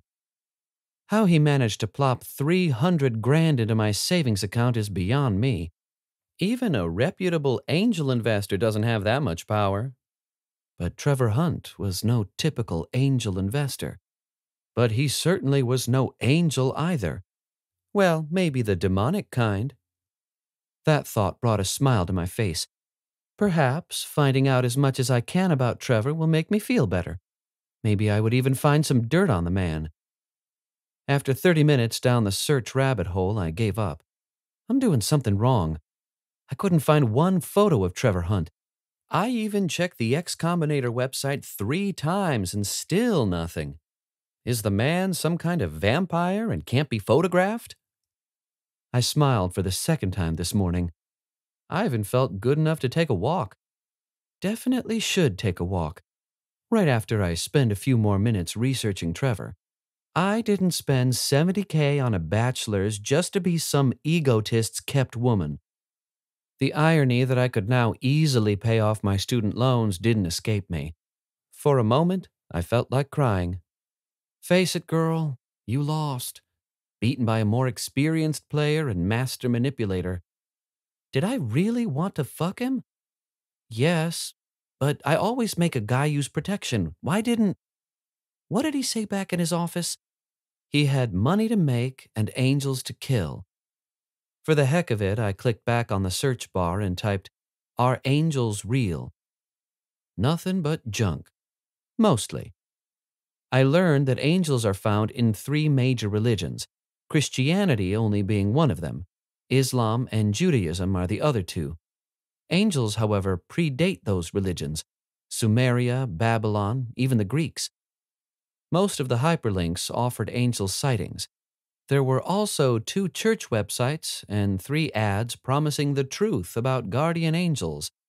Slightly desperate, very desperate, I clicked on page 2. The search results were even worse, which didn't stop me from clicking on a dubious link that landed me on a page filled with woo-woo purple colors and a web page layout from the 90s. Okay, one more search page and then I go for a walk. Yes, the results kept getting worse. One website even promised to cure whatever ails you using the power of angels. This is stupid. I was about to close up my laptop, but glutton for punishment that I am, I scrolled down to the bottom of the page and found a website that looked interesting. Angel Hunters. Chapter 9. Kyle. I should have called in sick for work. My mind couldn't focus on the customer management screen in front of me, and I definitely wasn't in the mood to make any sales calls. I slowly scanned my new environment. Old environment, I corrected myself. I've worked here for over 3 years. The open office space design never bothered me before, but today I was looking at it with new eyes. Someone else's eyes. Stupid, of course, but there was no escaping the fact that I wasn't quite me today. I might never be me again, which sounds overly dramatic. But given the circumstances, I have a right to emote. Damn bearded giant. Why did he do this to me? I wasn't exactly sure what he did. On the plus side, I felt really strong. On the negative side, my thoughts were jumbled. Images of Edinburgh Castle and pre-nuked Hiroshima sometimes flashed in my mind. Places I have never been or could have been. I sighed heavily. All this pent-up energy and no one to hit. No one to hit? I was never the violent type. I had to get a hold of myself, seek counseling or help. Something. Today would be the day that one of our board members comes to visit. Hopefully, he would go straight to Phil's office and let the CEO drool over him there. Time stopped. Rather, everyone in the room stopped and watched board member Hiro Shiba enter the office, surrounded by Phil and the company's other 2 co-founders. The man was 2 inches taller than my bosses and looked like he should be on a fashion runway, but something wasn't quite right. I wished that I could see his face. Angel. I didn't mean to say it aloud. Yeah, said one of my co-workers. I think most of the board members are angel investors. Maybe, but that wasn't the kind of angel I meant. Actually, I wasn't sure why the word angel came to mind. Hero Shiba smelled like the guy who attacked me in the alley, soulless and evil. Hero Shiba suddenly turned toward me, completely ignoring my fawning bosses. His face left little doubt that he's Asian, but his eyes were sky blue and deadly. The way he stared at me, I knew he wanted me dead, and if he was truly like my attacker, the man would have little trouble pulling it off. I got out of my chair as discreetly as I could and made my way out the rear door, knowing that if I looked back, even once, I wouldn't make it out of this building alive. Chapter 10. Miguel. I will not eat these delicious honey buns. I watched my store manager repeat her daily mantra from the bookstore's basement. Hauser was watching London Phillips too, shaking his head. No surprise there. Hauser's never been a fan of people who talk to themselves, or bookstores for that matter. Can't we get a better channel? Said Hauser. His face was freshly shaved, though still a little red and swollen from last night's debriefing. Interrogation, really. Stop looking at my face. I rolled my eyes and returned my attention to the 32-inch flat-screen monitor. Wilson suggested that I add the monitor and accompanying high-tech surveillance equipment to the store. Yeah, he paid for it, but you'd think he'd at least hook a guy up with a color monitor. Not that I wanted all this junk. I mean, who needs security in a goddamn bookstore? What are they going to steal? A book? My store manager took a deep breath, closed her eyes, and shoved the honey buns away from the cash register. Ooh, she has problems. So do we. I swiveled my chair away from the security board and looked at Hauser. I'm feeling a little insecure. Hauser gave me his bad boy smile. No worries, son. I already checked for bugs. The angel hunters can't hear us. Only because they don't want to. Both of us mulled that one over for a couple of seconds. Plus, there was a little unspoken tension between Hauser and me. What do they want with us? Hauser shook his head and shrugged his shoulders. You've always been good at ferreting out the truth. Hauser smiled again. Wilson's even better at hiding it. Maybe we should. Hauser's smile disappeared, replaced by alert hazel eyes. I hesitated. Maybe we should run for it. For some reason, I wasn't expecting Hauser to laugh, but he did. Loudly. Run, he said. With what money, Miguel? Not too many people in the market for a bookstore. You don't have to get nasty. That's what I do. All of a sudden, the store's basement seemed a lot smaller, both of us staring at each other. I was starting to feel that things could indeed get nasty, in a bad way. We continued playing chicken, both of us looking calm and relaxed, but I've known Hauser long enough to know that his muscles were slowly tensing, getting ready for a fight. I also know his weaknesses. I will not eat more than one delicious honey bun today, London Phillips promised. We both laughed. I could feel my body uncoil. Hauser visibly relaxed too. I'm sorry, I said, for almost shooting you. No such thing as vampires, eh? I smiled at my buddy. Or angels. Chapter 11. Secundai Solar Blaze Communique to Spirit Crush. Greetings, Spirit Crush. You have done us Secundai angels proud. You've made it well past your 240th birthday with only 5 bankruptcies and only 2 failed plastic surgeries. I am only teasing, naturally. You only filed for bankruptcies 4 times. I am sure you have heard the sad, sad news of the premature demise of Ice Dragon and Half Moon, directly attacking old Moldy, one of the finest archangels to walk this earth in a skirt, with the notable exception of your mentor Diamond Wolf, of course. I reluctantly have to agree that the Secundii upstarts deserve to die for breaking the law, or at the very least, for not succeeding. Our angel superiors have made it all too clear that they are not as feeble as they appear to be, and will smite any insurgency within the angel ranks. Why, the old angels are now even spreading lies about vampires hunting us in order to frighten feeble-minded Secundii. Even more unbelievable is their propaganda about how vampires are psionically superior to any Secundii angel, and almost as strong. Obviously, archangels are ready to tell flagrant lies to keep us in our place. My news to you, however, is true. As you know, I sit on the board of one of today's biggest social media companies, and it has come to my attention that one of the company's lowly employees can actually see angels. Unfortunately, not the winged kind. Since you're spending time in California anyway, you might want to investigate. We don't want him blowing your cover, even though this might be your last chance at getting blown. Humbly yours, Solar Blaze. Chapter 12. Howard King. Old creepy Blue Eyes had summoned me back to operations. I wasn't particularly thrilled about being back at Angel Hunter headquarters, particularly since that little S&M torture scene 2 nights ago. Wilson was waiting for me in the command center. The room's ribbed metal walls and soft blue neon lighting still struck me as retro trendy, and the less time I spent here, the better. "You rang?"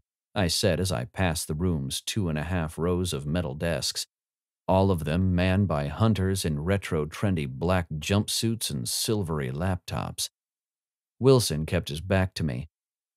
"We intercepted a secret communique between 2 suspected angels, Howie." "Howard." The angel hunter chief turned away from the wall-length window and looked at me. We were about the same height. "Apparently," he said, "our angel enemies believe that there's a guy who can detect angels. I want you and your buddy to bring him in before they have a chance to whack him." "Without the linebacker?" I asked.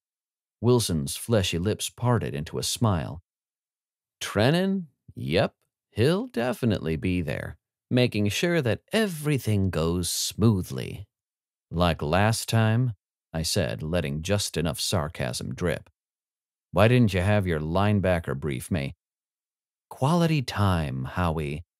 "Howard." "Ooh, you are strong-willed." Wilson passed his left hand over a nearby flashing blue icon. A flat-screen monitor above us blinked on. It showed the debriefing room and a vertical table, with some poor slob tied to it having his right hand literally sawed off by an agent in a ski mask. Wilson raised the volume so the man's screams and cries could be fully appreciated. Well, at least it wasn't me or Miguel in there. "One of your angel buddies?" I said. "Nah, he's one of us." Ski Mask tossed his saw and reached for something out of frame. A crossbow. A goddamn crossbow. He aimed and fired directly into the screaming man's chest. The screams stopped. "Just so that we're clear, Howie," said Wilson. There was no laughter in his bright blue eyes this time. "Once an angel hunter, always an angel hunter." Chapter 13. Kyle. "Police." Normally, those words would have sent my pulse racing. Probably would have had me sweating too. But that was the old me. The new me simply felt annoyed. "No one home," I shouted from my couch. "So get lost." The infidels knocked again. Infidels? Who the hell says infidels, let alone thinks it? More knocking. Obviously, these guys weren't going away, and my week was continuing to get worse. Seeing angels was bad enough. Still not sure why I kept calling them angels, but they sure as hell aren't human. Well, not completely human. I walked silently to the front door and put the chain on before cracking the door just a touch. "May we speak to you, Mr. Rice?" "No." I barely got my face out of the way as the nearest police officer smashed his foot against the door. My door flew open, and the peace officers stepped inside quickly. Both of them were well over 6 feet. One looked Hispanic, except for the dull blue eyes, and his partner sported dirty blonde hair, an inch or two too long, with a well-trimmed beard that suggested law-breaker instead of law enforcer. "I assume you have a warrant?" It wasn't especially bright of me mouthing off to the cops, but after running away from work like a scared little bunny, I was definitely in the mood for a fight. "Don't need one," the dirty blonde said. "There are some exceptions to when police don't need a warrant," his buddy added. "Such as, plain view." The blue eyes seemed uncertain. "We can seize evidence if it's in sight." "The door was closed," I said, "and there's no evidence." "We can also come in," his partner said, "if someone is seeing angels." I grabbed him by his blue collar and slammed him into his partner. I don't know where my strength came from, but I was grateful for it as I watched the blue-eyed cop crash into the wall. I wrapped my forearms around the dirty blonde's neck and pulled him toward me as I delivered the knee toward his stomach. Fortunately for him, he managed to block most of the blow by folding his arms around his waist, which still didn't save him from me using his inertia to send him plunging to the floor. Shit, his partner was pointing his gun at me. "Alive, damn it!" The dirty blonde cop scrambled to his feet. So I ran for it. Into the bedroom. The fuckers were right behind me, so I smashed right through my bedroom window, which was crazy. 3 stories down. I don't think I've ever been so scared in my life, or felt so alive. Chapter 14. Goldfist Awakening Communique to Diamond Wolf Shatters Heaven. Lord Diamond Wolf. The lady doth protest too much, methinks, as they say. So what, you were wrong once again, my dear friend. We both know that you have been so very wrong so many times before, investing so heavily in VHS and teal-colored ketchup, as well as you loudly proclaiming that the automobile was just a fad and would never replace the horse. Still, do not be so hard on your divinely flawed self. True, you may not be the fearsome, sharp-witted archangel that you once were, and some jealous angels might wrongly accuse you of exchanging your warrior sword for a powder blue princess bride gown. But I will forever proclaim the truth. You don't look a day over 400, and your mind is almost as sharp. Well, at least sharper than the sword you rarely, if ever, use. The insensitive might deem your last communique to me as one created by a petulant child or a bossy fast food restaurant manager. But don't worry, my so very old friend. No offense was taken, and I don't mind facing down threats that fading archangels are too weak and too old to meet. Molten Crutch and I have already divided Ice Dragon's assets, company infrastructure, and comic book collection, and my minions are at this very moment using the dead Secundi's calendars to track down his vampire conspirator's nest. I will see to it that the vampire filth are extinguished promptly. Alert your protege, Candy Crush, and make certain that he is ready to strike when the need calls. Goldfist Awakening. Chapter 15. Destiny. My eyes are up here. I pointed a finger at my eyeline. Mr. Wilson looked up from my chest, but he still didn't bother to hide the hunger in his creeper blue eyes. Sorry, he said. Nasty habit. Nasty, period. He smiled, as if pleased with my insult. The man was completely comfortable with himself and overconfident. He reminded me of Trevor, minus the charm. Coming here was a mistake. So what do you want to know about angels, Destiny? Where does he come off addressing me by my first name? I'm not here to learn more about angels, Mr. Wilson. I want to find out more about the people who hunt them down. Wilson's bright blue eyes grew more intense, but to his credit, he was managing to keep them on my face. We're a law firm here, Destiny. He spread his arms toward the classic bookshelves on either side of us. We don't hunt angels. What about your website, Angel Hunters? Wilson's face tightened. A hobby of mine. I rose from my chair, pissed. I'm sorry for wasting your time, Mr. Wilson. Have a nice day. I forced as much dignity into my walk as possible, which was pretty pointless since the creeper's eyes were probably focused on my ass. Relief flooded through me when I made it to the door. Destiny. I turned back. Are you one of the lucky few who have actually seen an angel? No, I said. I'm one of the unlucky few who have actually slept with one. I didn't bother closing the door on my way out. Chapter 16. Spirit Crush Communique to Fellow Secundii Angel Solar Blaze. Blaze, baby, how's my favorite vertically challenged Secundii Angel? Your last communique was spot on, except about my bankruptcies. I am angel enough to admit that I did, in fact, have 4 of them. But each of these bankruptcies were for my businesses and not my personal portfolio. They happened long before I ascended to angelhood. Besides, bankruptcies are the new black. 2 more of them and I could run for U.S. president. Still, I commend you, however, on your keen attention to my history. Had you paid as much attention to your drooping stock portfolio and peach glitter eyeshadow application, you might have landed an archangel mentor who doesn't dress like he's a colonel for a stir-fried chicken franchise. Frankly, I want you to know that I'm a little disappointed in our archangel brothers, dousing us with lies upon lies to keep scatterbrained Secundii angels who dress in last year's Armani suits. Well, to keep us docile, stupid, and lame. Speaking of stupid and lame, I know of a good tailor who can update your suit collection. Should you decide the dollar store is no place to shop for designer suits. As for filthy lies about vampires, the lies are true.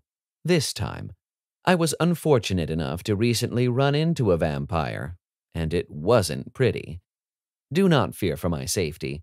As usual, I came out on top. If you're not sure what I'm talking about, just ask your mentor to get off your back already and actually teach you something worthwhile. Vampires are quite good at bending people and Secundii to their evil will. Kinda like how certain angels are good at bending over for their stir-fried chicken-dealing masters. Just kidding, Blazy. Deep in my black heart, I know that it's taken you years of practice and countless squat exercises to get to where you are today. Enough of the flattery. Your news about a human who can see us angels for evil, manipulating gods that we are? Well, it's almost as unbelievable as you picking up a book. Please do not take offense. Where would Elon or Gates be if they picked up a book? Not doing squats for old guys like some angels, I can tell you. Do not worry. I will look into this matter for you. And should your information turn out to be true for once, I will personally see to it that my minions dispose of the creature permanently. Forever your servant and superior, Spirit Crush. Chapter 17. Destiny. I felt guilty for being here. Guilty and stupid. Haven't been in a library since college. That's the guilty part. My stupidity falls under me coming here alone, presumably to meet with the angel hunters. Why can't you just let it go, girl? Take Trevor's money and run, which is exactly what he wants me to do. Supernatural or not, Trevor Hunt is used to getting his way. But not this time. I was still pissed when I got home. An entire afternoon wasted on that full-of-himself Wilson and his expensive law office instead of holding up in bed and feeling sorry for myself, along with occasionally puking into my now favorite trash can. When I opened my front door, a black envelope stared at me from the floor, which should have been my first hint not to come here tonight. What kind of sick fuck uses black envelopes? This had to be Wilson's work. But how could the man work so fast? Angel Hunter Meeting, it read. Downtown Public Library, Children's Room. The library was closing in about 20 minutes, so I guessed that was why there were no children or parents here. The playful turtle and squirrel pictures on the rug were a real contrast to the highly polished wooden desks and chairs. The lamps towering above gave the large room a warm rustic glow, common to old libraries, and an avalanche of books lined all three walls. Beautiful, but... Run. What? I looked around. I thought I'd heard Trevor's voice. Something was wrong. I knew I had to get out of here. I turned to leave as three men came out of the shadows. Each of them was wearing black, but nothing was covering their ghost-white faces, meaning they didn't care that I saw them. Not good. The one in the middle raised a gun at me. "Why are you looking for the angel hunters?" said the middle one. How I wanted to be that stereotypical movie woman screaming at the top of her lungs, but I couldn't find my voice. I did manage to back away from them, though. Of course, they followed me. "What do you know about us?" "Nothing," I managed. "Stay back, or I'll scream." And it was a loud scream, except it wasn't me screaming. The man fell towards me. I barely managed to get out of the way in time. A knife. The man actually had a knife in his back. Trevor was standing where my would-be attacker had been, smiling. "Guns are too quick," he said. "You can't savor all the little emotions." I wanted to cry or puke. Thankfully, not faint. Being saved by a madman was bad enough. But I wasn't saved. The gunman's two buddies raced toward Trevor. They weren't as tall as Trevor, but they were way more bulky. Trevor, though, didn't seem to mind and held his ground. One tried tackling him, but Trevor easily stepped to the side and snagged the man by the belt and sent him flying into a wall of books, halfway across the room. Nobody can do that. Maybe I had fainted and now I was imagining things. The third guy was a bit luckier. He landed a nice body slam while Trevor's back was still turned. Both men went down, but Trevor made it back to his feet first. I noticed the gun laying next to the dead man's body. I grabbed it. "Don't shoot." Again, Trevor's voice, but inside my head. I wanted to help, but I couldn't bring myself to raise the gun. He was stopping me from shooting. Why? With a single hand, Trevor lifted my attacker into the air and threw him across the room right next to his buddy. More books came crashing down, and I was just as helpless as Trevor walked up to me, smiling like he just came from a luxury cruise. "How do you do that?" I said, wishing he weren't so close. "The same way your son will be able to, once he ascends." I felt Trevor's strong fingers gently remove the gun from my hand. I wanted to scream. Instead, I looked up into his radiation blue eyes while his free hand stroked my cheek once again. "Next time you put our child at risk," he said, "don't expect me to save either of you. You're not the first, you know." I had so many questions, but I was finding it hard to think. He was messing with my mind again. "Yes, I am." For a brief moment, barely a moment, Trevor's steely voice lost its harshness. "Your belongings are packed. and a driver is waiting outside to take you to my private jet. Paris. You'll be safe there. Paris? I always wanted to go to France, but not like this, Lord. Not like this. Trevor's lips pressed against my forehead, almost like a father. Then the real Trevor Hunt was back, blue eyes ruthless and beautiful lips curled into a condescending smile. You better leave now, Destiny. We both looked at the fallen bodies. Don't worry, he said. I'll clean up. Even in a state of what I was certain was shock, I seriously doubted that Trevor would dirty his hands cleaning up anything. He showed me a shooing movement with his free hand. No more time to play, Destiny dear. The blue eyes were laughing now. There's money to be made, vampires to kill. So many books, so little time. Vampires? I left Trevor before he could say anything else that would scare the shit out of me. And this time, I didn't look back. Chapter 18. Gold Fist Awakening. It was a battle well fought, which is probably one of the reasons why I chose her. But against someone who has outwitted his enemies for several centuries, Destiny never stood a chance. She left the room quickly, but to her credit, she managed not to run. There would be no more looking for angel hunters for Destiny. A small movement on the floor caught my eye. The poor fool that I had knifed only minutes earlier slowly pulled himself off the floor. His eyes were determined. Noise from the bookshelves. His partners were collecting themselves from the floor as well. The three men slowly formed a circle around me. Clean this mess up, I said.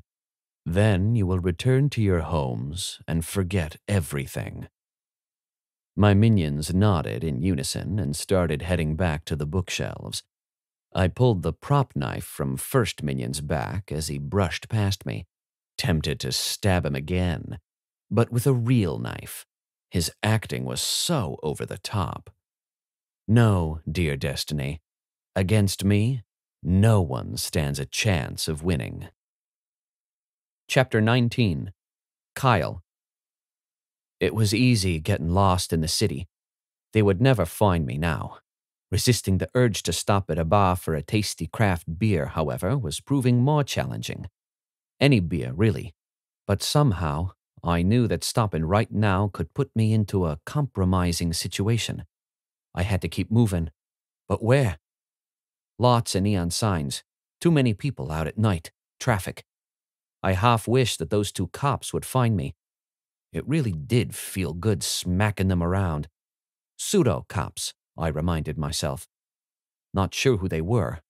They're too weak to be angels. Maybe minions? Flashes of a dingy castle forced me to stop. I was suddenly inside a small cold room, quietly observing my servant hammer a rusty nail into a man's palm. His screams taste sweet. I shook my head, trying to force the memory from my memory. But it wasn't my memory. It was his. The asshole who did this to me.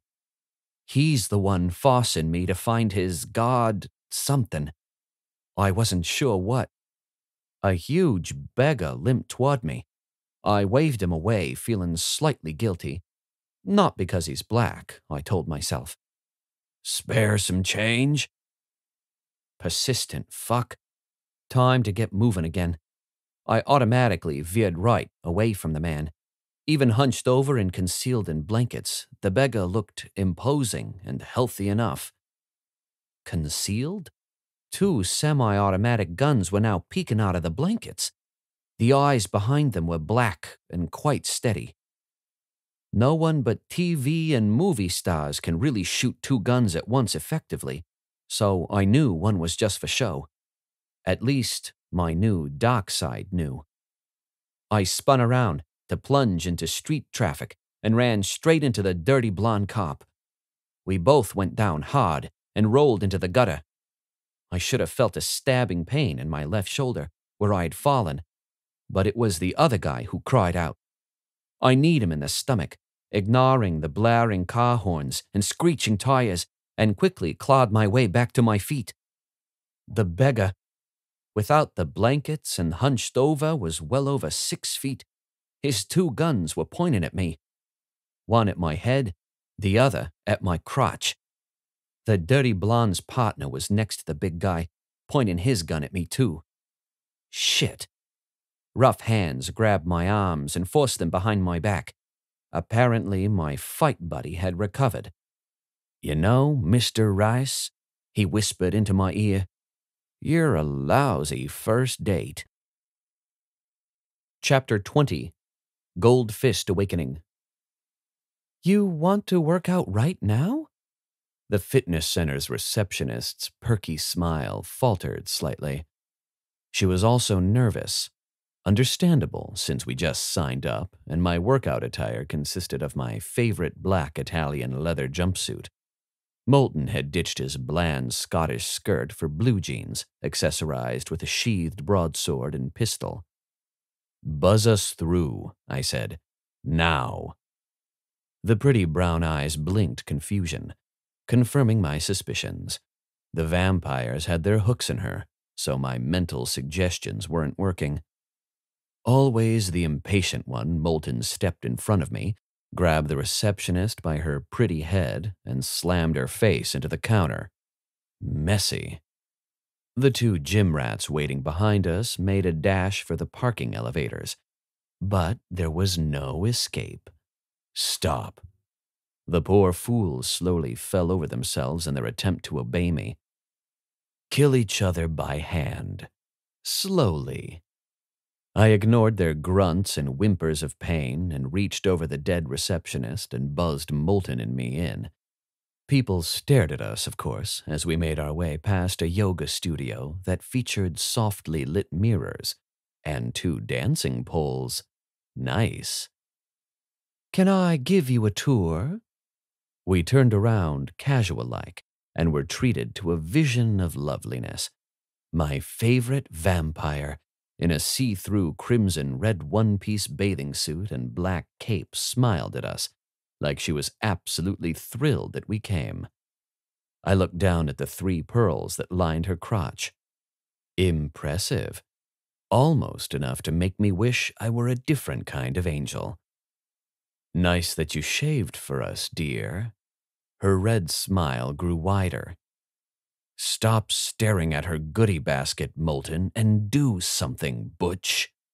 Moulton scowled at me, then unsheathed his mighty sword, which sounds a whole lot more exciting than it actually was. The vampire pointed behind us. "No trick," she said. "This time." We turned to see 3 muscle gods in spandex and hair mousse blocking any hope of retreat. Arrogant vampire. Slaughter, not retreat, was on this angel's mind, although the outlines of those spandex shorts were a little distracting, which is what the vampires wanted, naturally. Their ability to distract was dangerous. One muscle god boasted a golden spear, while his friend in the middle cradled what was probably a semi-automatic gun. That was going to hurt. The 3rd muscle god rested a scythe on his rippling, well-tanned shoulder. Who the hell but a 13th century throwback and death uses a scythe? Nice dragon tattoo, though. Moulton and I instinctively put our backs against one another, and I was facing the blonde vampire once again. She had 2 swords in her small, pale hands now. For a brief moment, I wondered if they were illusions. 2 quick slices across my chest convinced me that they were, in fact, very real. "You're going to pay for ruining my leather jacket, vampire." The huge fitness center literally started melting all around us. Nice trick. We were suddenly in what looked to be a castle's large auditorium. The gym-goers were now dressed in medieval gowns and feudal trash attire and passively watched us. Good. That had to be a little draining on our enemies. The vampire smiled, which was sexy and deadly all at once. "Thank you for coming to my little lair. Saves me the trouble of hunting you both down like the vermin you are." A flip of a switch and out popped my expandable staff. Titanium. Hollow, yes, but still strong enough to pierce a woman's heart, especially with its pointed tips. "Bigger than expected," she said, smiling sweetly. "But do you know how to use it?" A small lunge was enough to plunge my staff through her heart. The illusion disappeared instantly. The vampire reappeared a good 12 feet away, obviously to lead me away from Molten Crutch, who was driving my muscle gods back with his broadsword and unintelligible Scottish war cries, which soon turned into grunts of pain after Middle God started firing. Well, they got what they wanted. Molten and I were effectively separated. I was curious to see what they would come up with next. The vampire raised her 2 swords with relish as I approached her, then stopped. I was now surrounded by 4 siren vampires. "Well, as long as we're going to dance," I said, "you can at least tell me your name." A sharp blade slashed at my face, causing me to lean right to avoid it, which left my back exposed. The vampire's blade tore easily through the leather and drew some blood. "Christine," she said, "but you can call me Death." A little over the top, in my opinion, but her next slice across my right arm did give her boast some weight. I can't figure out which one is the illusion. Gunshots, then Molten slamming into me like a rogue truck. I had to get back up, but I was trapped underneath something incredibly heavy. The stench was horrific. I opened my eyes to see Molten's angry blue eyes staring back at me. "Molten, I thought you were straight." We rolled off each other seconds before Muscle God's scythe crashed into the spot we had occupied only moments before. The 2 of us leapt to our feet, ready for action. "Why didn't you bring your God-killer?" Molten said, and fired his pistol. "Spirit Crush can't see me use it again. I can't risk messing with his memories a second time." "The Secundi whelp isn't even here." A golden spear landed right between us, then another, and another. We were trapped. Muscle God's spear wielder strided up to us, spear ready to ram us. "Prepare to die." The Muscle God dropped his spear and folded to the floor as a swarm of bullets filled his back. Christine and her 2 remaining vampires disappeared as Spirit Crush swaggered toward us. He fired into the fallen vampire's prone body again. The body convulsed. The spears that had trapped us were gone. More illusions. I retrieved the vampire's actual spear. Molten assisted by shoving the vampire onto his back with a shove of his boot. I slammed the spear into the vampire's chest. His scream was deliciously pathetic. Spirit Crush was also smiling. "You're welcome, by the way." "I don't remember saying thanks." Molten quickly moved to retrieve his sword. "Hey, Goldie, what's with the B-movie castle set?" "For shame," a voice said from nowhere. Then the crowd parted slightly as Christine and her 2 surviving vampires made their way toward us. "Remember me, Candy?" "Yeah, bitch." Spirit Crush discharged his automatic magazine and slapped a new one in. "I do." Spirit Crush's smile was wicked as he blasted Molten and me center mass. Crap, the vampires were controlling him. Molten and I dived into the crowd for cover. Spirit Crush stopped shooting. "I will not hide behind a woman's skirt."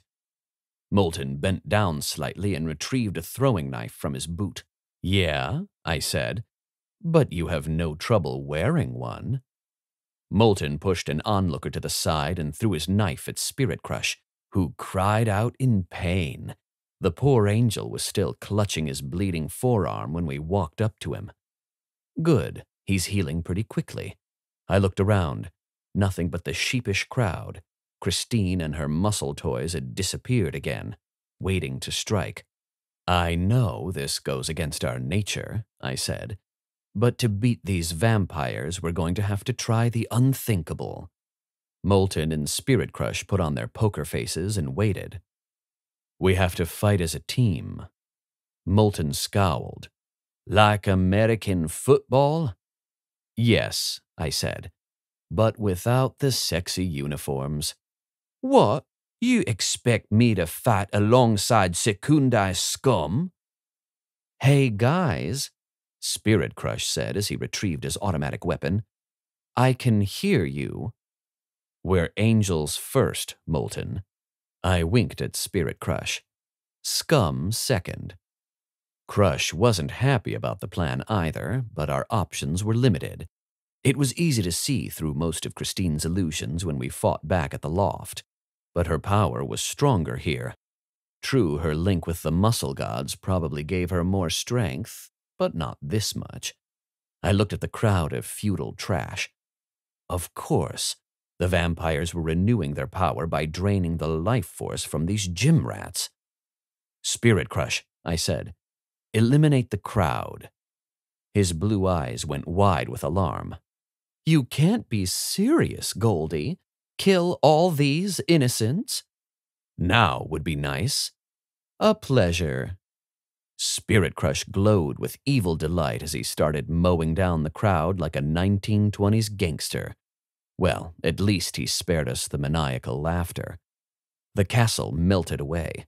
We were back inside the fitness center. Nothing but dead gym rat bodies littering the floor, and 3 hungry-looking vampires staring back at us. Focus on their scent, gentle angels, I said, retracting my staff.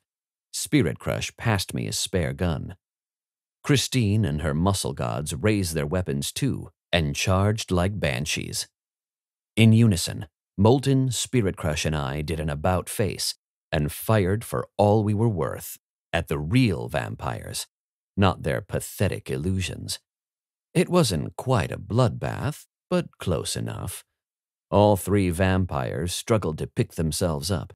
Moulton raised his sword over one muscle god and plunged his sword through the vampire's quaking back, which sounds a whole lot more exciting than it actually was. Spirit Crush lifted muscle god scythe thrower's weapon over his suited shoulder and swung down hard, tasty vampire blood everywhere, which left poor Christine all by herself.